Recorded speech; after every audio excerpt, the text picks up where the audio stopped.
আমাদের বাংলাদেশের প্রেক্ষাপটে বর্তমানে প্রত্যেকটা পরিবার থেকে তাদের গার্ডিয়ানগণ চেষ্টা করে থাকে তার পরিবারের একজন সদস্যকে প্রবাসমুখী করে দেবে।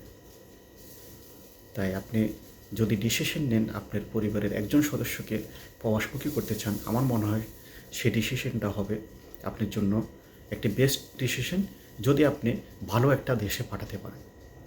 সো আপনি ভালো কোন দেশে পাঠাবেন?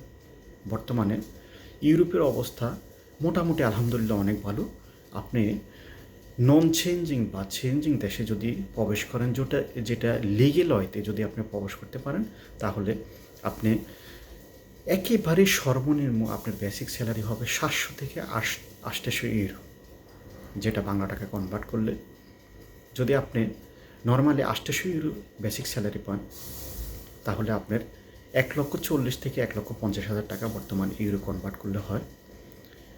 আপনি এর মধ্যে কিছু ওভারটাইমের সুযোগ সুবিধা আছে, সব কিছু মিলিয়ে আপনি সর্বোপরি 1 লক্ষ টাকা দেশে পাঠাতে পারবেন। সো আপনি যদি ব্যাংক লোন বা আদার্স ঋণপিন নিয়ে দেশের বাইরে আসতে চান, তাহলে আমার মনে হয় ইউরোপে আসাটাই বেশ একটা ডিসিশন হবে।